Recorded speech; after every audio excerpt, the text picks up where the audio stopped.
Desperté con golpes en la puerta. No eran los golpes normales de un vecino o un repartidor. Eran golpes pesados, metálicos, de esos que hacen que el corazón se dispare antes de que el cerebro entienda qué está pasando. Era como si alguien hubiera decidido que yo ya no tenía derecho a dormir en mi propia casa. Y cuando abrí la puerta, vi a un actuario sosteniendo papeles con mi nombre. Mis propios tíos estaban del otro lado de la calle, de brazos cruzados, esperando a que me desalojaran de la casa que mi abuela me heredó. Pero antes de continuar, asegúrate de estar suscrito al canal y escribe en los comentarios: ¿desde dónde estás viendo este video? Nos encanta saber hasta dónde están llegando nuestras historias.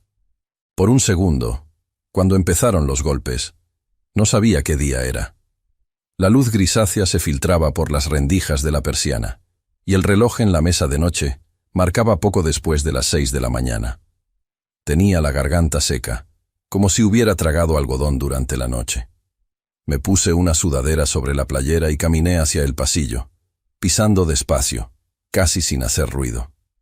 Era un hábito antiguo, como si la casa pudiera reprenderme por existir. Los golpes volvieron, más fuertes, seguidos de una voz masculina y firme. «Actuario judicial, abra la puerta». Mis manos se helaron al instante. No corrí, no dudé. Me moví de esa forma en que aprendes a moverte cuando sabes que el pánico te hace cometer errores. Y los errores se vuelven historias que otras personas cuentan sobre ti después. Prendí la luz del porche y miré por la mirilla. Un hombre con uniforme café claro estaba parado frente a mí, sosteniendo una tabla con papeles. Detrás de él, un auto oficial estacionado junto a la banqueta, sin luces encendidas, como si hubiera decidido no despertar a toda la colonia. Y entonces los vi. Del otro lado de la calle, medio escondidos en la sombra, mis tíos. La tía Maru estaba de brazos cruzados. El tío Beto con las manos en los bolsillos de su chamarra. No parecían sorprendidos de ver a un actuario en mi puerta. Parecían satisfechos. Abrí la puerta solo un poco, con la cadena puesta todavía. ¿Sí? Mi voz salió más firme de lo que esperaba. «Señora, ¿usted es Marina Cervantes?» «Soy yo». Él miró los papeles en su mano. «Vengo a entregar una orden de restitución de la posesión. Es una orden de desalojo». La palabra desalojo me golpeó el pecho como un empujón. «Esta es mi casa», dije, sin dejar que la voz me temblara. «Debe haber un error». El actuario no reaccionó. Ya había escuchado esa frase cientos de veces y probablemente odiaba lo que venía después cada vez. «Señora, yo no estoy aquí para discutir la propiedad. Estoy aquí para cumplir una orden judicial». Miré los papeles que sostenía. Mi nombre estaba impreso ahí, en letras negras y claras, como si yo fuera una inquilina que había dejado de pagar la renta. No la persona que pagaba el predial, que cambió las tejas del techo, que plantó aquel árbol de limones en el patio con mi abuela cuando yo apenas tenía 15 años. Del otro lado de la calle, la tía Maru gritó lo suficientemente fuerte para que yo escuchara.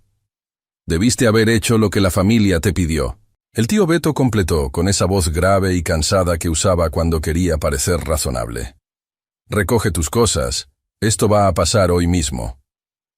El actuario miró brevemente hacia ellos, luego de vuelta a mí. Bajó la voz. Solo un poco. «¿Tiene a dónde ir?» La pregunta no era gentil, era protocolo, pero aún así, hizo que se me revolviera el estómago. No me voy a ningún lado, pensé, pero lo que dije fue: «No voy a salir hasta ver de qué se trata esto». Él levantó la primera página y la giró un poco para que pudiera leer sin que él tuviera que entrar. Y ahí estaba, en negritas: «Orden de restitución de la posesión». Un número de expediente abajo. Un sello del tribunal. La firma de un juez que yo no conocía. Mi corazón intentó acelerarse. Me mantuve firme. Señalé una línea cerca de la parte superior. ¿Quién interpuso esto? El actuario dudó. Solo lo suficiente para decirme que la respuesta importaba. «Señora, los actores de este proceso son María de la Luz Cervantes y Alberto Cervantes». Mis tíos no tuvieron ni la decencia de parecer avergonzados. La tía Maru levantó la barbilla como si estuviera orgullosa de que leyeran su nombre en voz alta. y sentí algo quedarse muy quieto dentro de mí. Una quietud fría y limpia. Porque si los actores eran mis tíos, eso significaba que no solo me habían amenazado. Habían ido a un juzgado y se habían convertido en el lado correcto de la historia. Y si había una orden, significaba que ya habían conseguido una sentencia. Sin mí. Mantuve la voz tranquila. ¿Cuándo se registró este proceso? El actuario revisó la página. La sentencia se dictó la semana pasada. La semana pasada. Yo estuve aquí la semana pasada. Fui a trabajar. Volví a casa. Regué las plantas. Dormí en esta cama. No había aparecido ningún actuario en mi puerta. Ninguna carta certificada. Ningún aviso pegado en la ventana. ¿Dónde me notificaron? El actuario pasó el dedo por una sección leyendo. Dirección de notificación listada como Calle de las Acacias, 128. No respondí, porque mi cerebro ya estaba rechazando la realidad. Calle de las Acacias no era mi dirección, y no era ninguna dirección que yo hubiera tenido en mi vida adulta. Era la casa vieja donde mis tíos vivieron hace 15 años, antes de mudarse a un lugar mejor. Aquella casa con la entrada agrietada y el buzón chueco que parecía un diente cansado. Una casa en la que yo no ponía un pie desde la adolescencia. Esa no es mi dirección, dije, manteniendo el tono bajo. Ese no es el lugar donde vivo. El actuario apretó la mandíbula levemente. No dijo, lo sé, dijo, es lo que aparece en el acuse de recibo. La tía Maru gritó de nuevo, ahora con esa voz dulce que usaba cuando quería parecer razonable ante los que estaban mirando. Intentamos hacer esto por la buena, Marina. Tú fuiste la que obligó. No la miré. Miré al actuario. ¿Me puede mostrar el acuse de recibo? Él pasó una página hacia atrás. Con cuidado, y me lo mostró. Una línea diciendo que la notificación había sido cumplida. Una firma. Una fecha. Una hora. Y una descripción que hizo que se me helara la piel. Entrega por tercero aceptada por habitante adulta en Calle de las Acacias 128. Habitante adulta. Calle de las Acacias. Mis tíos habían usado una dirección que ellos controlaban y fingieron que alguien aceptó los papeles por mí. Miré despacio hacia el otro lado de la calle. La tía Maru me sostuvo la mirada con ese rostro calmado y ensayado, como si ya hubiera previsto cómo sería este día. Y en ese momento entendí el verdadero propósito del desalojo. No era solo para humillarme, era para presionarme, obligarme a hacer las maletas, salir, perder el control de la casa, dejarme demasiado dispersa para poder pelear a tiempo. Porque si no conseguía que un juez detuviera esto, un actuario me iba a sacar legalmente de la casa que mi abuela me dejó. Tragué saliva, manteniendo la voz baja. Esta casa era de mi abuela. Ella me la dejó a mí. El actuario no discutió. Solo sostuvo los papeles con más fuerza, como si odiara ser el engranaje de la crueldad de otras personas. Señora, si usted cree que la orden se consiguió de forma irregular, necesita ponerse en contacto con el juzgado inmediatamente y pedir una suspensión provisional. Yo no puedo decirle cómo hacerlo, asentí una vez. Entiendo.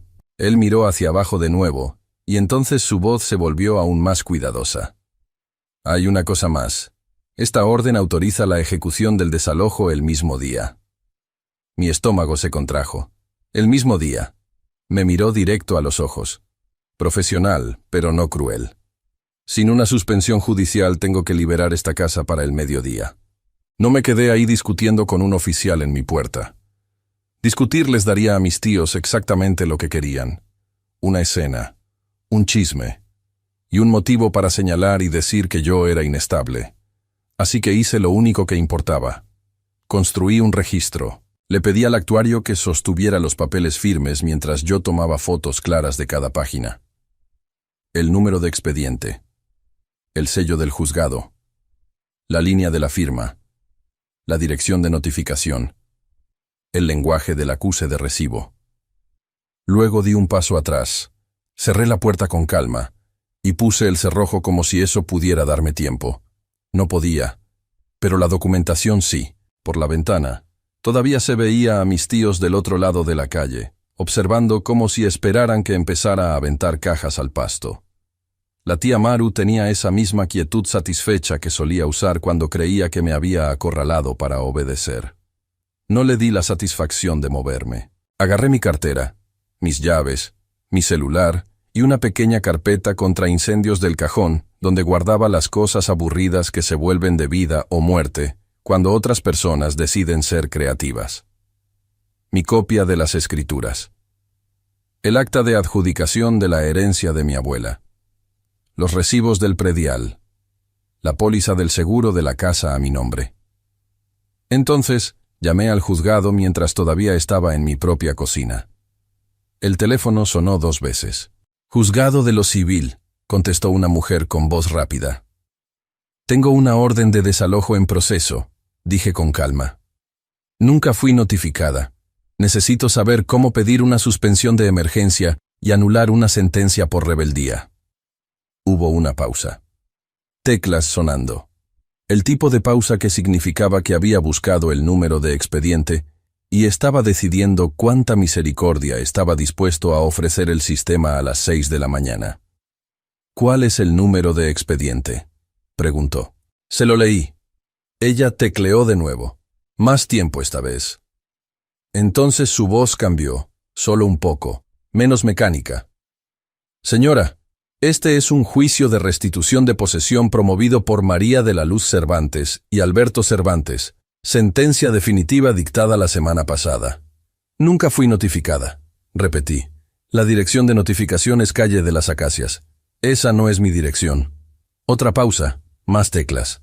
«Estoy viendo el acuse. Dice entrega por tercero aceptada por habitante adulta». «Esa sería mi tía», dije, y mi voz se mantuvo firme, porque si me dejaba sentir la rabia, iba a perder tiempo. «¿Qué hago ahora?» «Necesita interponer un incidente de nulidad de actuaciones por falta de emplazamiento y pedir la suspensión del acto reclamado». «¿Qué tan rápido se puede juzgar esto?», pregunté. Ella dudó. «Depende de la agenda del juez». «Tiene que ser hoy», dije. El actuario dijo que tiene que liberar la casa para el mediodía. La secretaria soltó el aire bajito, como si no le gustara lo que estaba a punto de decir, pero lo fuera a decir de todos modos. «Venga al juzgado en cuanto abramos. Traiga identificación y comprobante de domicilio. Traiga cualquier prueba de que no fue notificada. Y si tiene pruebas de que es la propietaria del inmueble, tráigalas también». «Las tengo», dije. «Está bien», respondió. «Y señora, no se tarde. Si la orden se ejecuta, se vuelve más difícil». Más difícil significaba el tipo de difícil que destruye a las personas financieramente y luego lo llama procedimiento. Colgué, agarré la carpeta y volví a la puerta principal. El actuario seguía en el porche, esperando con la paciencia de un hombre al que no le gustaba su propio trabajo. Mis tíos seguían del otro lado de la calle, parados, inmóviles. Abrí la puerta de nuevo con la cadena puesta. «Voy al juzgado a pedir una suspensión de emergencia». Él asintió una vez. «Es lo que tiene que hacer», la tía Maru gritó, con veneno más dulce. «Puedes meter lo que quieras, ya está hecho». El actuario apretó la mandíbula por el tono de ella, pero no respondió. Solo me miró. «Señora, no puedo darle asesoría jurídica, pero puedo decirle esto. Si consigue una orden de suspensión, llame inmediatamente a la central de actuarios. Ellos me darán la instrucción de no ejecutar». «Entendido», dije. «¿Me puede dar el número de la central?» Él dudó. Luego escribió en la esquina de una tarjeta y la pasó por la rendija de la puerta. El tío Beto finalmente habló de nuevo, más fuerte esta vez. «Recoge tus cosas. No dejes que esto se ponga feo». Encontré su mirada desde el otro lado de la calle y mantuve mi voz baja. «Ustedes lo pusieron feo cuando le mintieron a un juez». El rostro de la tía Maru se contrajo, pero sonrió de todos modos, como si creyera que mis palabras ya no importaban. Cerré la puerta sin darles ni una palabra más. Luego salí por la puerta trasera, rodeé la cerca y subí a mi auto sin tener que pasar frente a ellos como si fueran dueños de la banqueta. Camino al juzgado, El cielo se aclaró en ese color pálido de la mañana que hace que todo parezca inofensivo. Mis manos estaban firmes al volante. Mi mente no. No dejaba de pensar en la calle de las Acacias, en mis tíos firmando papeles destinados a mí y luego fingiendo que el juzgado me había notificado. En cómo una mentira se convierte en una sentencia cuando no sabes que deberías presentarte. Cuando las puertas del juzgado abrieron, yo ya estaba ahí. El edificio olía a desinfectante y café recalentado. El guardia en el detector de metales parecía medio dormido hasta que puse los papeles de la orden en la bandeja y dije: «Tengo un desalojo ejecutándose hoy». Sus ojos se pusieron alerta. Me hizo señas para pasar más rápido que cualquier otra persona en la fila. En el piso de arriba, el mostrador del juzgado de lo civil tenía una fila delgada de personas sosteniendo carpetas de la forma en que los náufragos se aferran al aire. Esperé mi turno sin moverme, porque cada movimiento sentía que podía ser malinterpretado. Cuando llegué a la ventanilla, pasé mi identificación y las fotos de la orden. Necesito una suspensión de emergencia y anular la rebeldía. Nunca fui notificada. La dirección de notificación está mal. El empleado, un hombre de ojos cansados y un gafete colgado al cuello, tecleó mi número de expediente y frunció el ceño casi de inmediato. «¿Usted está en esa dirección?», preguntó, leyendo la pantalla. «No», dije. «Esa dirección es la casa antigua de mis tíos. Nunca viví ahí como adulta». Él hizo clic de nuevo, buscó un documento escaneado y giró el monitor levemente para que yo pudiera ver. Un formulario de acuse de recibo con una línea de firma y una descripción de la habitante adulta que supuestamente aceptó los papeles. Se me apretó el estómago. La firma era un garabato, pero el nombre impreso abajo estaba claro: María de la Luz Cervantes. Mi tía ni siquiera se molestó en ocultarlo. «Ella firmó», dije bajito. Las cejas del empleado se levantaron un poco. «Ella es la parte actora». «Sí», respondí. «Y ella aceptó la notificación en mi nombre en una dirección donde yo no vivo».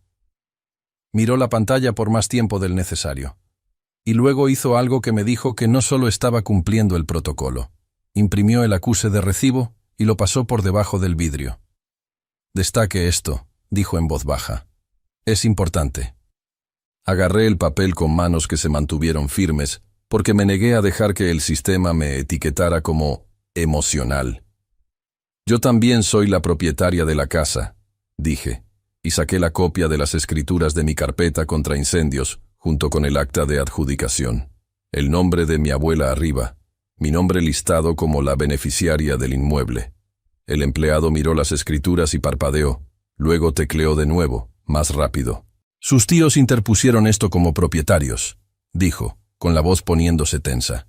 «Están alegando que usted es una ocupante precaria». «Ocupante precaria», repetí, manteniendo el tono plano. Hizo clic en otro documento escaneado y giró el monitor de nuevo. Un contrato de arrendamiento de una página. Mi nombre escrito arriba. Los nombres de mis tíos escritos debajo de arrendadores. Una firma al final que se suponía era la mía. No lo era. Parecía que alguien hubiera intentado copiar mi letra de una vieja tarjeta de cumpleaños y se hubiera rendido a la mitad. «Falsificaron mi firma», dije. «El empleado no dijo que sí. Los empleados no dicen que sí», dijo. «Si quiere que el juez vea esto hoy, necesita presentar su incidente de nulidad ahora mismo. Puedo darle los formularios y una ficha de solicitud de audiencia urgente». Me pasó un paquete por el hueco, grueso, engrapado, todavía caliente de la impresora.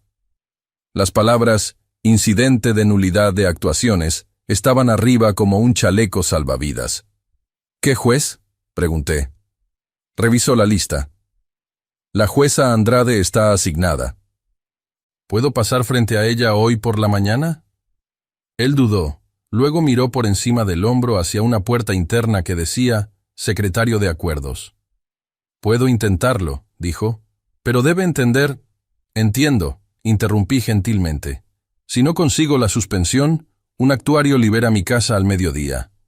El empleado asintió una vez, casi imperceptiblemente, y tomó mi paquete de vuelta para sellarlo. El sello bajó con fuerza. Tum, tinta roja sobre el papel, un sonido que lo volvía real. Deslizó el documento sellado de vuelta a mí. Vaya al gabinete 14, pregunte a la secretaria por un horario de audiencia urgente. Me giré para salir, pero él añadió, más bajo. Señora Cervantes. Miré hacia atrás. Él señaló las escrituras en mi mano. Si esa escritura está registrada a su nombre, el proceso de desalojo de sus tíos tiene un problema de falta de personalidad. A los jueces no les gustan los problemas de personalidad. No le agradecí como si me hubiera hecho un favor. Le agradecí como si me hubiera dado un arma que yo sabía usar. En el pasillo fuera del gabinete 14, me senté en una banca de madera y llené la solicitud con letra lenta y limpia. Sin prisas, sin temblores, cada línea deliberada. Y cuando llegué a la sección que pedía pruebas de apoyo, enumeré exactamente lo que el registro ya mostraba. Dirección errónea. La actora firmó la notificación. Contrato falsificado. Escritura registrada a mi nombre. Luego me levanté. Fui a la ventanilla de la secretaria y pasé mi paquete por debajo del vidrio. La secretaria leyó la primera página, luego la segunda. Entonces, sus ojos se detuvieron en el acuse de recibo. Su rostro cambió. No de forma dramática. Solo se puso alerta. Me miró. ¿Está diciendo que la parte actora aceptó la notificación en nombre de la demandada? Sí. Me sostuvo la mirada por un segundo largo. Luego se levantó sin decir nada más y desapareció por la puerta detrás de ella. Esperé, con las manos cruzadas, respirando firme, escuchando voces apagadas dentro de la oficina de la jueza. Cuando la puerta se abrió de nuevo, la secretaria volvió sosteniendo mi paquete como si de repente pesara más. Se inclinó hacia la ventanilla y habló bajito. La jueza Andrade la va a recibir. Pero tengo que avisarle de algo. Sus tíos anexaron un documento más a su expediente. Y si es lo que parece, esto no es solo un desalojo. Se me apretó el estómago. ¿Qué documento? La secretaria tragó saliva. Una escritura registrada alegando que la casa fue transferida de vuelta a ellos. Me quedé helada, pero mi rostro se mantuvo inmóvil. ¿Una escritura? Repetí bajito. ¿Transferida de vuelta a ellos? La secretaria asintió con ojos cautelosos. Está en el archivo del juzgado como anexo. Lo verá cuando esté frente a la jueza. No discutí en el pasillo. No exigí ver por el vidrio como una loca. Simplemente asentí y dije, sí, gracias. Luego la seguí por la puerta hacia el interior del gabinete 14. La sala de audiencias era más pequeña que el vestíbulo de abajo, más oscura, más silenciosa, construida para decisiones que arruinan a las personas de forma educada. Algunos abogados estaban repartidos en las bancas con laptops abiertas. Un hombre de traje arrugado miraba sus propias manos como si esperara ser castigado. Y entonces los vi. Mis tíos. Estaban sentados cerca del frente con un abogado al lado, un hombre de cabello plateado y postura calmada. El tipo de abogado que la gente contrata cuando quiere que el juzgado asuma que ellos son los razonables. La tía Maru usaba un abrigo suave y una expresión preocupada, como si hubiera venido a rescatarme de mí misma. El tío Beto miraba al frente, con la mandíbula trabada. No parecían nerviosos, parecían preparados. Cuando la tía Maru me vio, hizo una sonrisita triste, como si estuviera a punto de actuar con pasión. No se la devolví.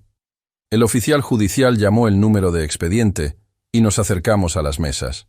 La jueza Andrade subió al estrado e inmediatamente miró el archivo con un ceño fruncido, que me dijo que ya había visto algo que no le gustaba. «Buenos días», dijo. «Tenemos una solicitud urgente de suspensión de ejecución de una orden de restitución de posesión. Señora Cervantes, usted es la demandada, ¿correcto?» «Sí, su señoría». Su mirada pasó brevemente al abogado de mis tíos. Licenciado Renato Figueroa representando a la parte actora su señoría. La jueza Andrade asintió. Luego volvió a mirarme. «Señora Cervantes, ¿entiende que la orden autoriza la restitución hoy mismo?» «Sí», dije. El actuario dijo que al mediodía. La jueza Andrade no reaccionó a la emoción de eso. reaccionó al procedimiento. Dígame por qué debería emitir una suspensión de emergencia. Pasé mi paquete al frente, con manos firmes. Porque nunca fui debidamente emplazada. El acuse de recibo muestra que la parte actora aceptó la notificación por tercero en una dirección donde no vivo. La dirección no es mía. Y la actora firmó el acuse de recibo. Los ojos de la jueza Andrade se entrecerraron levemente. La actora firmó el acuse de recibo. Sí.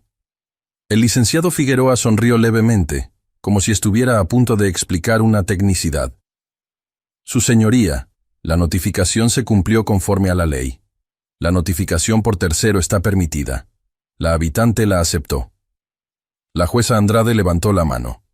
No me recite la ley. Responda la pregunta. ¿Su cliente firmó como la habitante adulta que aceptó la notificación por tercero? Figueroa dudó. Luego eligió sus palabras con cuidado.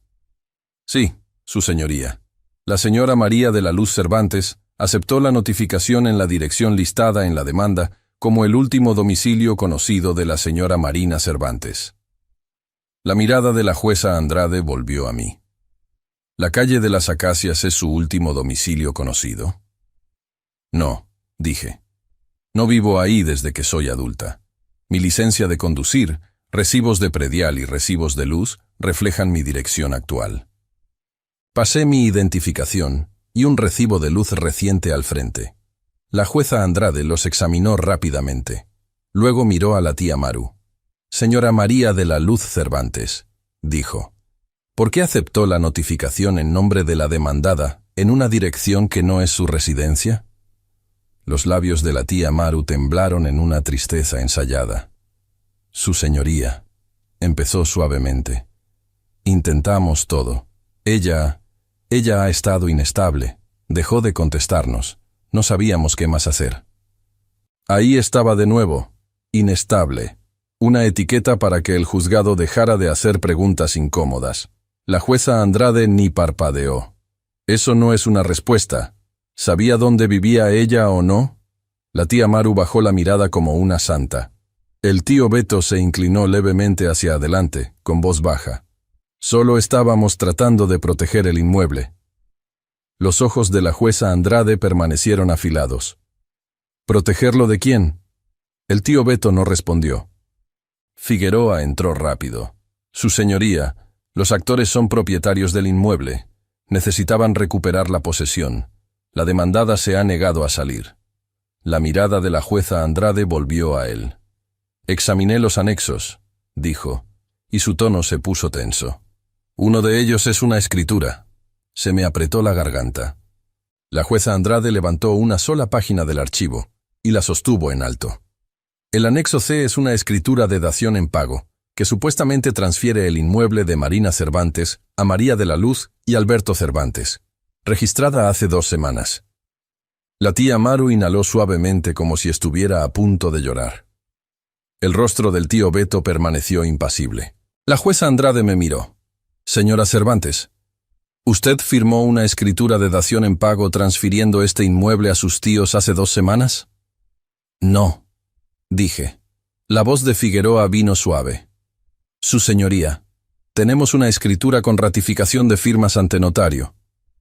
Los ojos de la jueza Andrade volvieron a él. No le pregunté a usted. Luego me miró de nuevo. ¿Está diciendo que esa escritura es fraudulenta? Sí, respondí. Y puedo probar que no estuve presente en ninguna ratificación de firmas. Estaba en el trabajo ese día y mi empleador tiene registros de acceso. La pluma de la jueza Andrade dejó de moverse. ¿Registros de acceso? Sí, dije con calma.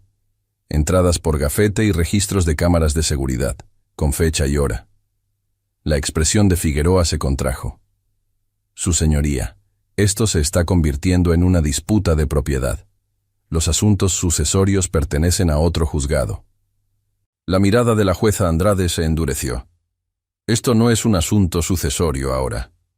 Es una restitución de posesión promovida por personas que alegan ser propietarias, apoyadas por una escritura que la demandada dice no haber firmado nunca, combinada con un acuse de recibo, firmado por la parte actora, en un domicilio incorrecto. Hizo una pausa. Luego dijo la frase que hizo que mis tíos finalmente se removieran en sus sillas. No me siento cómoda ejecutando una orden de desalojo basada en este registro. Figueroa abrió la boca. La jueza Andrade lo cortó. Voy a tratar primero la suspensión. Señora Cervantes, ¿tiene pruebas de titularidad actual registrada a su nombre? Sí, dije. Y saqué el certificado de libertad de gravamen y el historial registral que había pedido esa mañana. Mi nombre listado como la beneficiaria. La jueza Andrade lo tomó, lo examinó y sus cejas se levantaron levemente. Muestra que el inmueble le fue adjudicado a usted a través de la herencia de su abuela, dijo leyendo. Registrado el año pasado. Me miró de nuevo. ¿Y usted niega haber firmado esta dación en pago? Sí. La jueza Andrade se recargó levemente y miró el anexo de la escritura. Luego miró el sello de la certificación notarial abajo. Sus ojos se entrecerraron. Figueroa no se dio cuenta lo suficientemente rápido. Mis tíos sí. Los hombros de la tía Maru se pusieron rígidos. La jueza Andrade golpeó con su pluma el número de la notaría. Licenciado, dijo. ¿De quién es esta notaría? Figueroa parpadeó. Su señoría. ¿De quién es la notaría?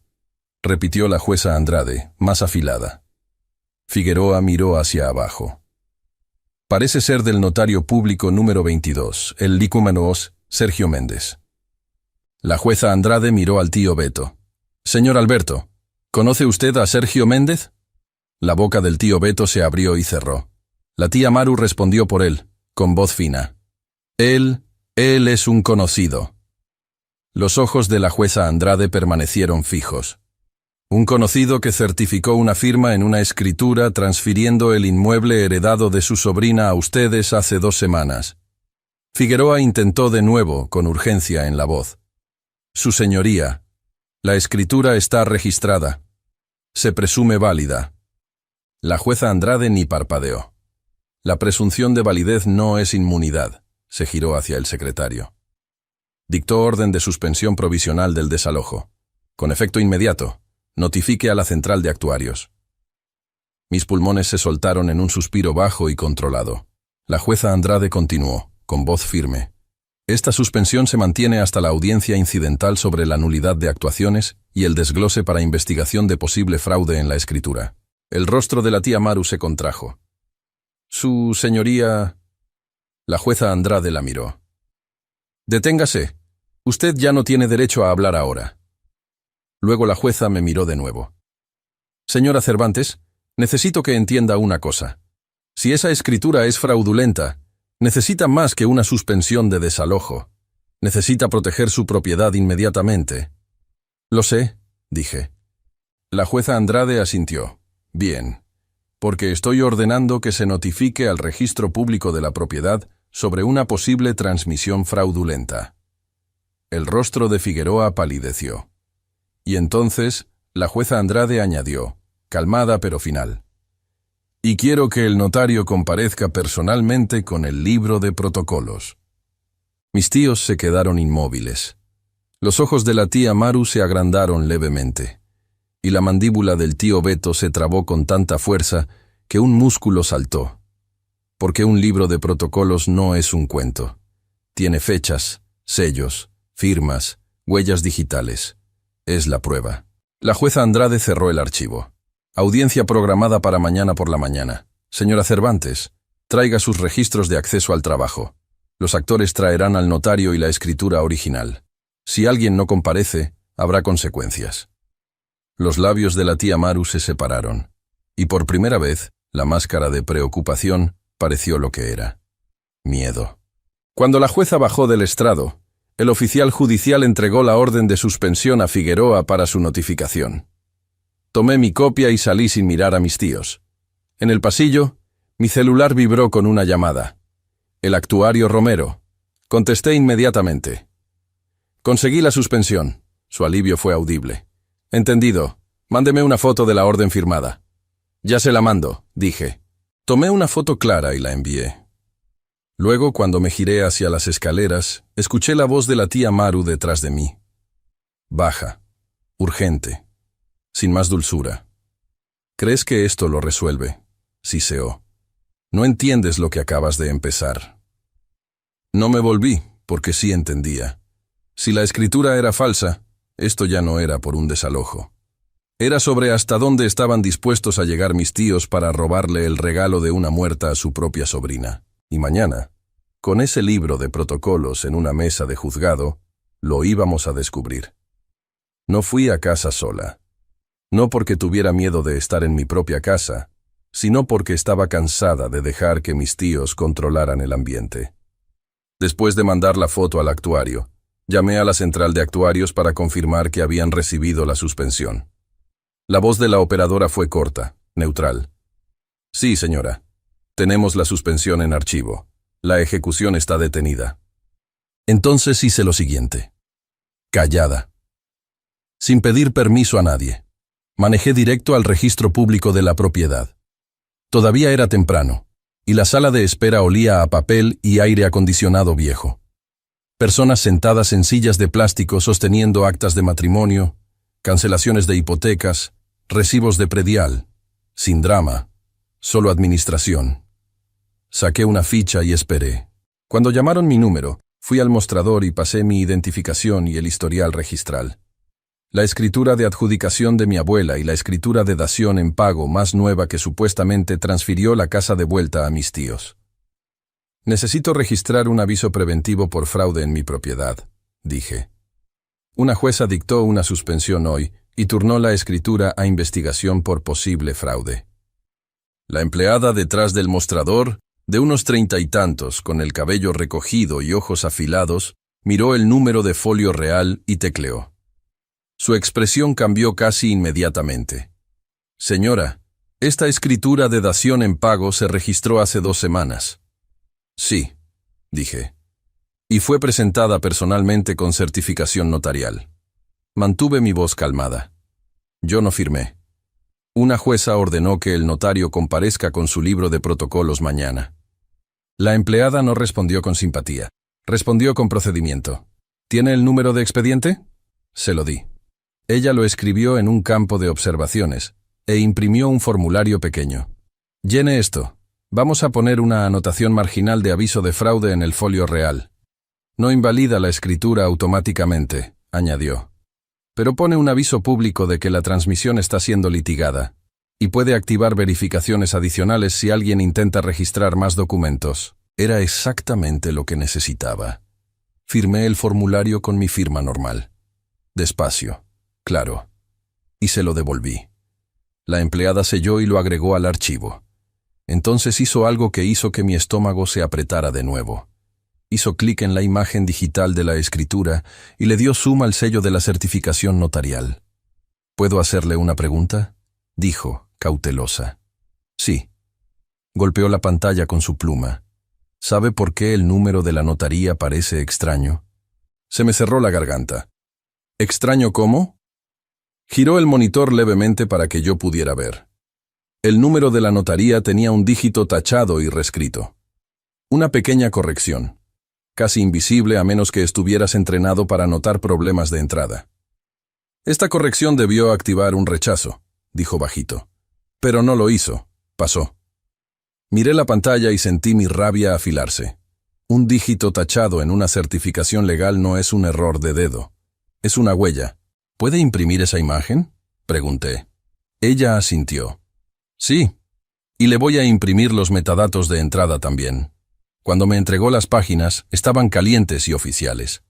Exactamente lo que mis tíos no podrían refutar después. Salí del registro público con la confirmación de la anotación marginal en la bolsa y manejé a casa. Mi mente funcionaba como una máquina limpia. Si la escritura estaba falsificada, solo había unas pocas formas de que se hubiera registrado. Un notario que mintió. Una firma que no era mía. Una identidad falsa o robada. Había sido alguien que creyó que yo no iba a pelear porque estaría demasiado en shock para moverme. Cuando me estacioné en la entrada de mi casa, se veía normal, quieta, con el sol en el costado, la luz del porche apagada, pero el auto de mis tíos estaba estacionado del otro lado de la calle otra vez, vigilando. No les di el espectáculo que querían. Entré a la casa, cerré con llave y fui directo a la mesa de la cocina. Entonces hice lo que nunca esperaron que hiciera. Llamé a mi jefe, no para quejarme, no para llorar, para pedir registros. La oficina de seguridad de mi empresa contestó al segundo tono. Seguridad. Habla Marina Cervantes, respondí. Necesito los registros de acceso por gafete de hace 2 semanas, específicamente el día completo del día 13. Hubo una pausa. ¿Para qué? Porque se registró una escritura alegando que firmé ante notario ese día, dije con calma. Y necesito documentar dónde estaba. El tono del otro lado cambió instantáneamente. Entendido. Voy a necesitar una solicitud por correo y un número de expediente, si lo tiene. Lo tengo, respondí. Y se lo di. No me preguntó si estaba bien. No hacía falta. Dijo, vamos a sacar las entradas del gafete y los registros de la pluma del estacionamiento. Si las cámaras todavía tienen las grabaciones, las vamos a preservar. Preservar. Esa palabra se sintió como protección. Cuando colgué, miré por la ventana del frente de nuevo. La tía Maru estaba en la banqueta ahora, con el celular pegado a la oreja, caminando de un lado a otro como si intentara contener la impaciencia. El tío Beto estaba de brazos cruzados, mirando mi casa como si ella le debiera una disculpa. Entonces el timbre sonó una vez. Cuando no contesté, sonó de nuevo. No me moví hacia la puerta. Me moví hacia el celular. Abrí la aplicación de la cámara y empecé a grabar, sosteniéndolo bajo, capturando la fecha, la hora y el sonido. Luego fui hasta la puerta y hablé a través de ella sin abrir nada. ¿Sí? La voz de la tía Maru llegó afilada a través de la madera. Abre la puerta. No. La voz del tío Beto vino después, controlada. Vinimos a resolver esto como familia. Mantuve mi tono plano.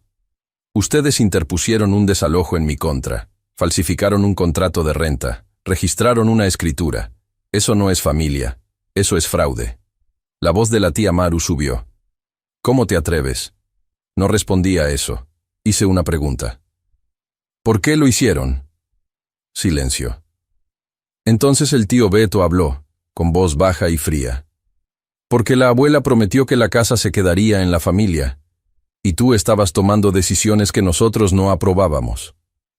Sentí mi mandíbula apretarse. Yo soy la familia. La tía Maru estalló. Eres una ingrata. Ella hubiera querido que nosotros nos quedáramos con ella.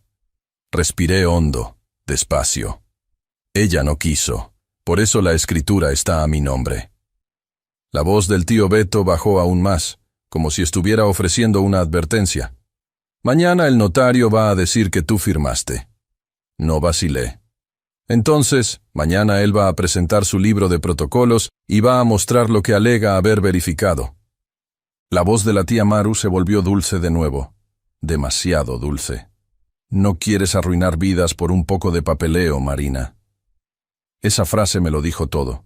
No tenían miedo de perder la casa. Tenían miedo de lo que el rastro de papel iba a revelar sobre cómo intentaron quitármela. Mantuve mi voz baja. Ustedes ya decidieron arruinar esto. Yo solo me estoy asegurando de que se registre correctamente. Luego terminé la conversación de la misma forma en que terminé cada conversación con personas intentando manipular el momento. Dejé de hablar. Afuera, escuché a la tía Maru inhalar fuerte. Luego exhalar con calma forzada. Está bien. Nos vemos en el juzgado. Sus pasos se alejaron. No dejé de grabar hasta que escuché la puerta del auto cerrarse. 1 hora después, mi correo avisó de un mensaje de la oficina de seguridad. Asunto: registros de acceso por gafete. Marina Cervantes conforme a lo solicitado. Fecha: abrí el anexo, y ahí estaba, negro sobre blanco. Hora de entrada, hora de salida, acceso a puertas internas, pluma del estacionamiento. El registro me mostraba entrando al edificio esa mañana, y no saliendo hasta después de las 6 p.m. sin descansos, sin tiempo para manejar por la ciudad, firmar una escritura y volver sin ser notada. Luego llegó otro correo, esta vez de la empleada del registro público. Asunto: confirmación de anotación marginal. Folio real anexo. El aviso oficial de la colocación del aviso de fraude. Y la imagen impresa mostrando el número de notaría corregido. Apilé los documentos en la mesa como si estuviera construyendo un muro. Porque mañana no se trataría de lo que mis tíos alegaran. Se trataría de lo que el libro de protocolos del notario pudiera sobrevivir. Y justo antes de cerrar mi laptop, mi celular vibró con un mensaje de un número desconocido. Una frase. Si te presentas mañana, vas a perder más que una casa. Se me heló la piel.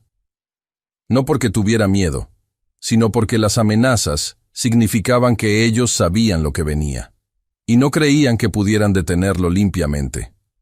No respondí al número desconocido. Tomé captura de la amenaza. La guardé en una carpeta etiquetada con el número de expediente. Me la envié a mí misma con el asunto. Amenaza recibida la noche antes de la audiencia. Luego hice lo más simple e importante. Me fui a dormir. No tranquilamente. No fácilmente. Pero obligué a mi cuerpo a descansar porque el cansancio te vuelve descuidada. Y mis tíos habían construido todo su plan basándose en que yo estaría demasiado cansada. Demasiado en shock.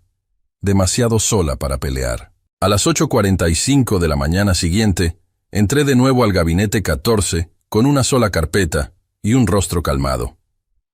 Mis tíos ya estaban allí con su abogado.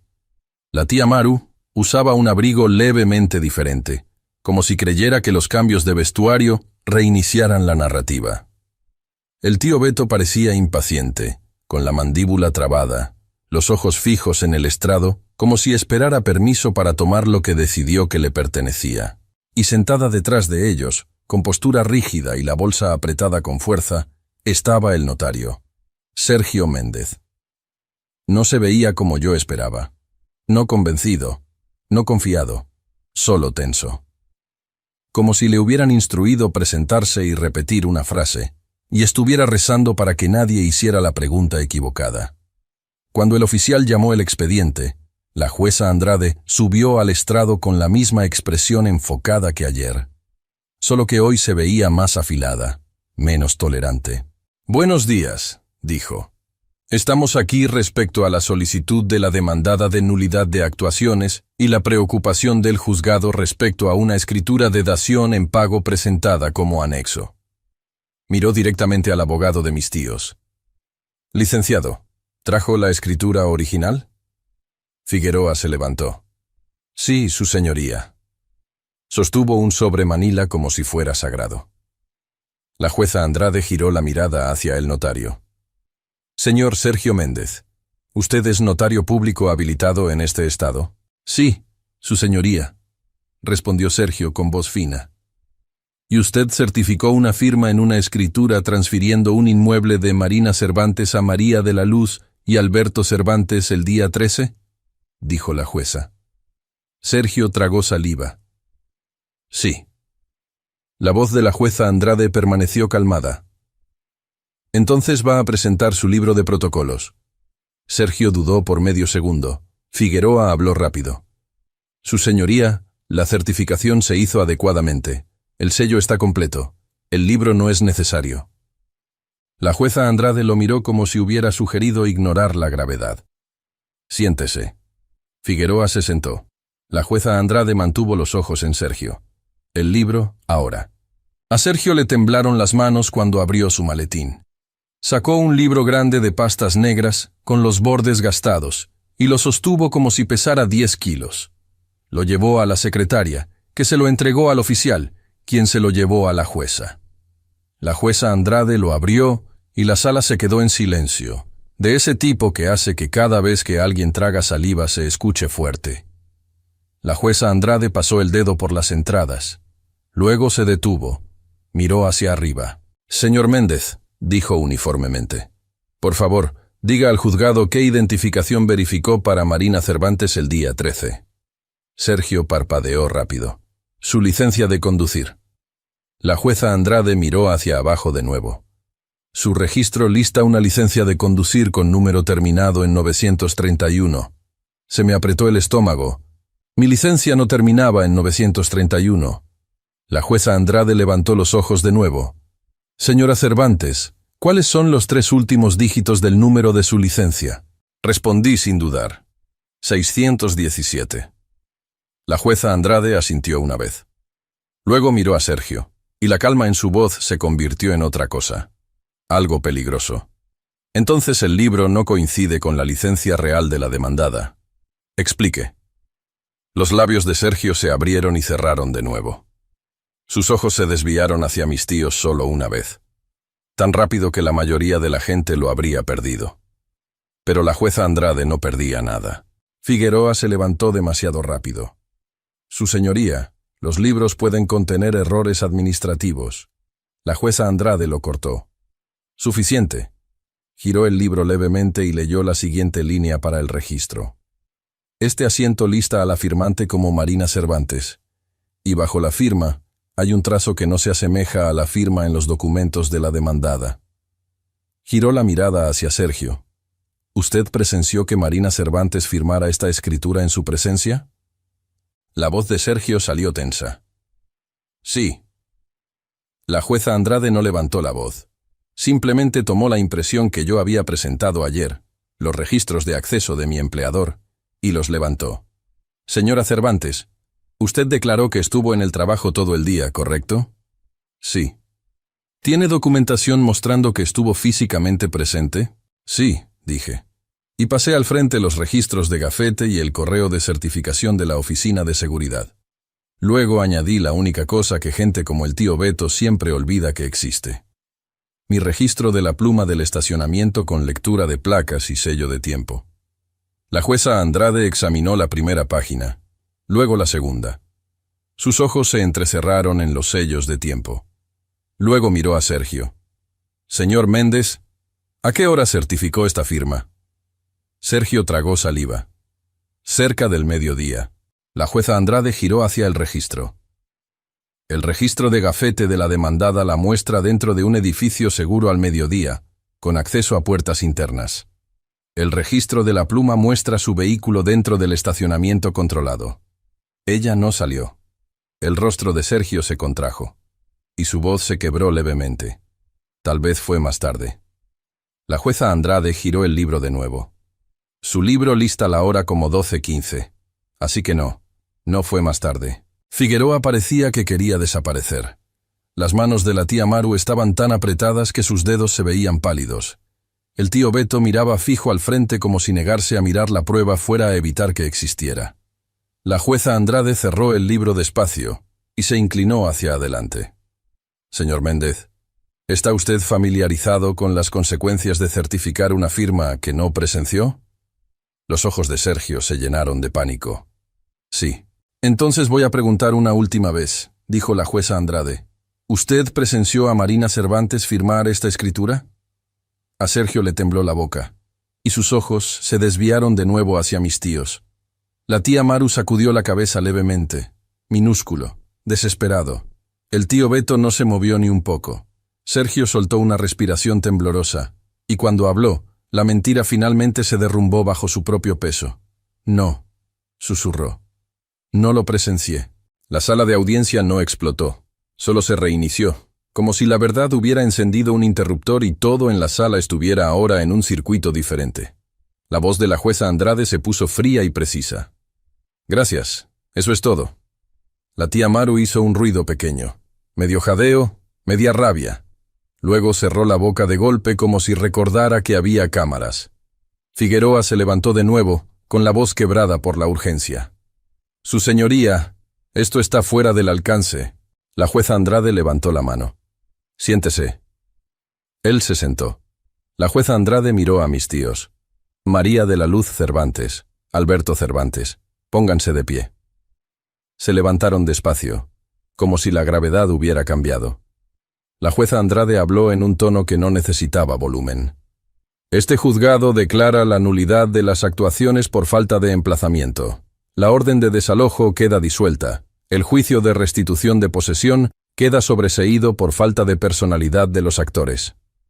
La boca del tío Beto se abrió. La jueza Andrade continuó. Este juzgado turna la escritura de dación en pago al Ministerio Público para la investigación de transmisión fraudulenta y falsificación de documentos. Y se da vista a la autoridad correspondiente sobre el notario para la posible revocación de su patente. Los ojos de la tía Maru se agrandaron. Su señoría, La jueza Andrade la cortó. No.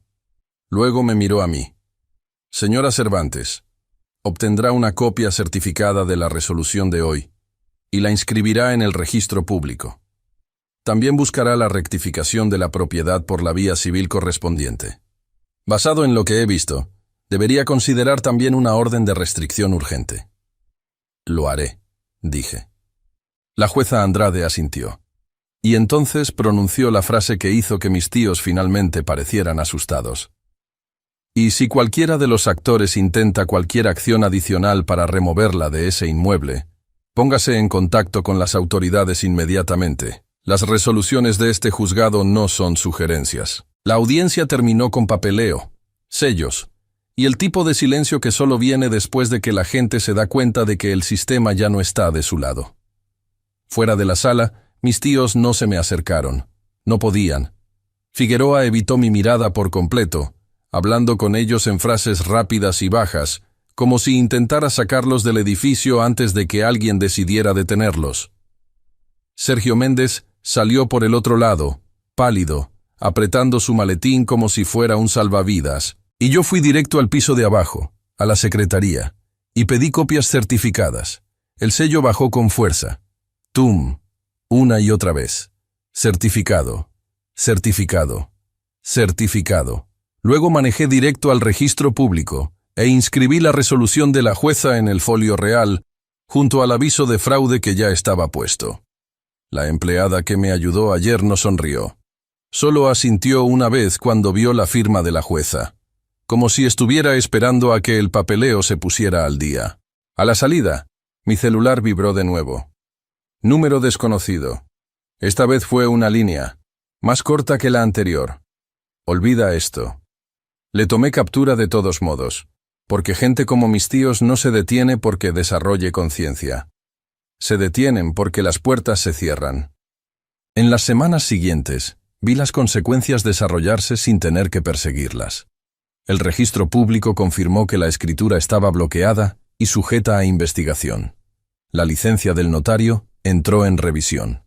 La oficina de seguridad de mi empresa preservó los videos de mí entrando al edificio esa mañana y nunca saliendo. La central de actuarios añadió la orden de suspensión y sobreseimiento a su sistema, para que nadie pudiera aparecer a las 6 de la mañana con papeles y fingir que era rutina. ¿Y mis tíos? Personas que pasaron toda mi vida diciendo que el nombre de la familia importaba, no podían mirarme a los ojos sin ver sus propias firmas en una mentira. Nunca pidieron disculpas. No tenían el equipo emocional para la rendición de cuentas. La tía Maru mandó un correo intentando reescribir todo como un malentendido. El tío Beto no mandó nada. Pero yo no necesitaba disculpas. Necesitaba mi casa. Y necesitaba que el regalo de mi abuela se quedara donde ella lo puso, conmigo, la persona en quien confió. Una noche, me quedé en la sala y miré la luz del sol entrando por las ventanas. Las mismas ventanas que mis tíos intentaron robar entrando a un juzgado con papeles falsos. No me sentí triunfante. Me sentí tranquila. El tipo de tranquilidad que ganas cuando dejas de rogar que te traten con justicia y empiezas a obligar a la gente a lidiar con los hechos. Algunas semanas después, la calle se veía normal de nuevo, sin patrullas, sin tíos del otro lado vigilando como depredadores. El aviso de fraude permaneció en el registro hasta que el proceso de rectificación terminó, y cada carta oficial que llegaba iba a la misma carpeta con el número de expediente en el lomo. Cambié las chapas de la puerta principal.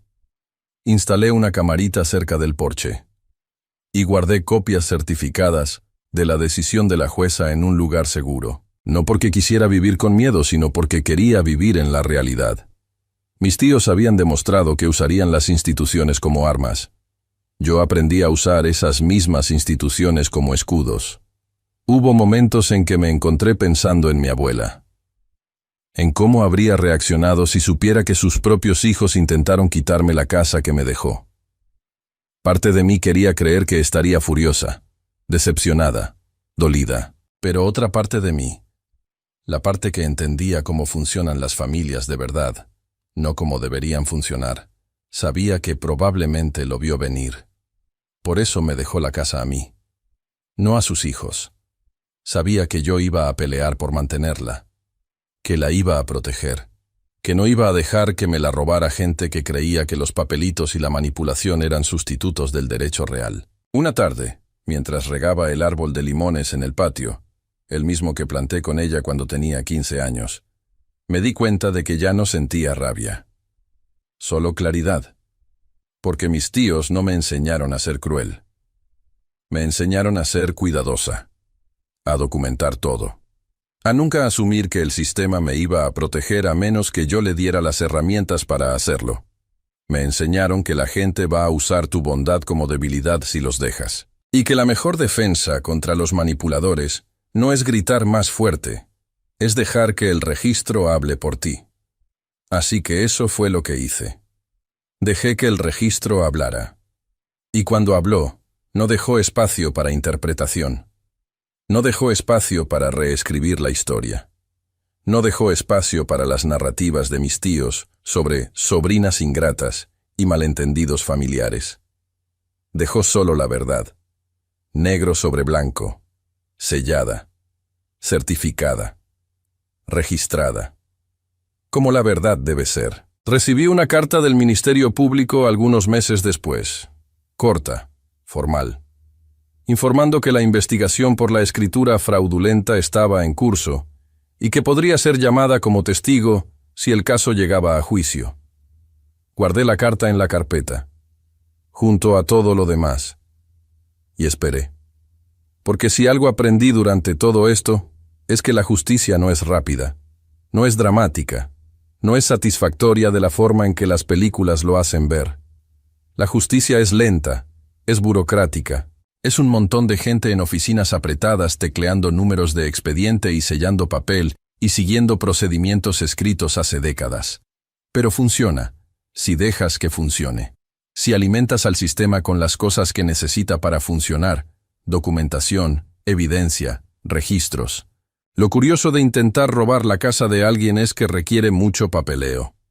Escrituras, certificaciones, notificaciones, acuses, y cada trozo de papel es una oportunidad para cometer un error. Mis tíos cometieron varios, y cada error se volvió una grieta, y cada grieta se volvió una apertura, y cada apertura se volvió una puerta por la que una jueza pudo pasar y decir, no, esto no está bien. Eso fue lo que hizo la jueza Andrade. No me salvó. No fue una heroína. Solo hizo su trabajo. Miró el registro, vio las inconsistencias, y se negó a ejecutar una orden basada en mentiras. Pero solo pudo hacerlo porque yo le di las herramientas. Los registros de gafete, el aviso de fraude, las fotos del acuse de recibo, el registro de la pluma. Todas las cosas pequeñas y aburridas en las que la mayoría de la gente no piensa reunir hasta que es demasiado tarde. Yo pensé en ellas. Porque tuve que hacerlo. Porque cuando creces en una familia que trata el amor como moneda de cambio y la lealtad como obediencia, aprendes rápido que nadie te va a proteger solo porque debería. Tienes que protegerte tú. Y la protección se ve aburrida, se ve burocrática. Se ve como tomar fotos de documentos y mantener carpetas organizadas y guardar correos y hacer llamadas a oficinas de seguridad a las 6 de la mañana.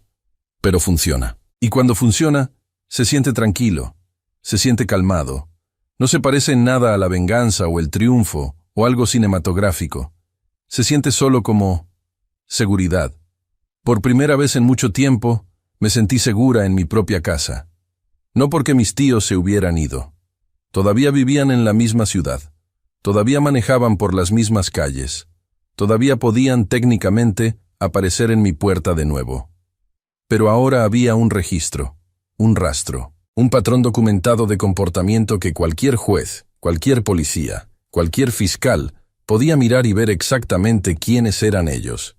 Y eso importaba, porque la gente como mis tíos opera en la sombra.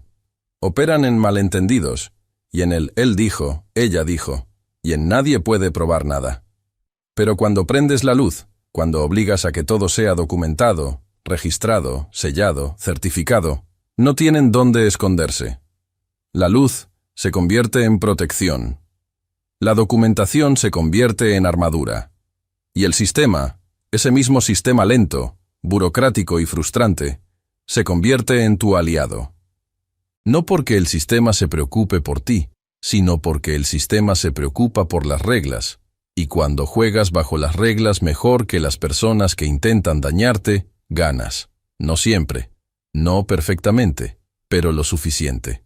Lo suficiente para mantener un techo sobre tu cabeza. Lo suficiente para conservar el regalo de tu abuela. Lo suficiente para despertar en la mañana en tu propia cama sin preguntarte si hoy es el día en que todo se derrumba. Y eso, descubrí, es suficiente. 6 meses después de la audiencia, recibí una notificación de que el proceso del Ministerio Público contra mis tíos y el notario se había abierto formalmente. 3 cargos: transmisión fraudulenta, falsificación de documentos y asociación delictuosa. Cada cargo llevaba penas, multas, posible prisión y, en el caso del notario, la revocación permanente de su patente. No celebré cuando lo leí, solo lo archivé en la carpeta y seguí con mi vida. Porque lo que pasa con la justicia es que no borra lo que pasó, no te devuelve el tiempo que perdiste peleando, no arregla las relaciones que se destruyeron en el proceso, solo crea consecuencias. Y a veces, las consecuencias son suficientes. Mis tíos intentaron una última cosa, un recurso, alegando que el proceso había sido injusto, que habían sido engañados por el notario, que nunca tuvieron la intención de cometer fraude. El recurso fue negado en 2 páginas. La decisión fue corta, clara y devastadora en su simplicidad. Básicamente decía: ustedes mintieron, el registro prueba que mintieron. Fin. Después de eso, el silencio. No de paz, sino de rendición. Porque finalmente, mis tíos entendieron que no iban a ganar. No porque yo fuera más fuerte, no porque fuera más lista, sino porque estuve dispuesta a hacer lo que nunca imaginaron que haría: pelear. No con gritos, no con drama, con papel, con registros, con el tipo de pelea aburrida y metódica que no se ve emocionante, pero que gana casos. Y cuando se dieron cuenta de que cada movimiento que hacían solo creaba más evidencia en su contra, dejaron de moverse. Y así fue como conservé mi casa. No con confrontación, no con súplicas emocionales, con documentación, con procedimiento, con la negativa absoluta de dejar que las narrativas de ellos se convirtieran en el registro oficial. La casa sigue siendo mía, la escritura sigue a mi nombre. El aviso de fraude fue finalmente removido después de que el juzgado invalidó oficialmente la escritura falsa y restauró el título limpio para mí. ¿Y mis tíos? Siguen viviendo en la ciudad, pero ya no del otro lado de la calle, vigilando. Se mudaron, callados, sin anuncios. Escuché por terceros que el tío Beto tuvo que pagar multas, que la tía Maru se quejaba con cualquiera que la escuchara sobre cómo ella era la víctima, sobre lo cruel que fui, ingrata, vengativa. La dejé hablar, porque nada de lo que dijera cambiaba los hechos, y los hechos eran todo lo que importaba. A veces todavía pienso en cómo todo habría sido diferente si simplemente me hubieran respetado, si hubieran aceptado la decisión de mi abuela, si hubieran tratado la casa, y a mí, con la dignidad básica que la familia debería significar. Pero no lo hicieron, y aprendí que la familia que usa el amor como manipulación no es familia, es solo gente que comparte ADN y cree que eso les da derecho sobre tu vida. No es así. Y cuando finalmente aceptas eso, cuando dejas de esperar que cambien, que entiendan, que se disculpen, te liberas. No del dolor. El dolor sigue ahí. Probablemente siempre estará. Sino de la expectativa. De la esperanza de que un día despierten y sean personas diferentes. No lo harán. Y está bien. Porque no necesito que cambien para vivir mi vida. Solo necesito que me dejen en paz. Y ahora, finalmente, lo hacen. No por elección, sino porque el sistema los obligó, y descubrí que puedo vivir con eso. De hecho, puedo más que vivir con eso. Puedo prosperar. Porque por primera vez en mi vida, no estoy gastando energía gestionando sus expectativas. O protegiéndome de su toxicidad. o preguntándome cuándo vendrá el siguiente ataque. Estoy solo, viviendo, en mi casa, que mi abuela me dejó, por la que peleé. Y cada mañana cuando despierto, miro las paredes y pienso, esto es mío. No porque lo robé, no porque manipulé, sino porque me fue dado, y porque me negué a dejar que me lo quitaran. Y si tus tíos intentaran desalojarte de la casa que tu abuela te dejó, ¿los confrontarías primero? ¿O harías exactamente lo que yo hice y dejarías que el papeleo los atrapara en su propia mentira? Ahora, si te gustó esta historia, haz clic en suscribirse y dime en los comentarios, ¿qué parte te dejó con la boca abierta? Y no olvides hacerte miembro para tener acceso a videos exclusivos que no subo aquí. Te espero allá.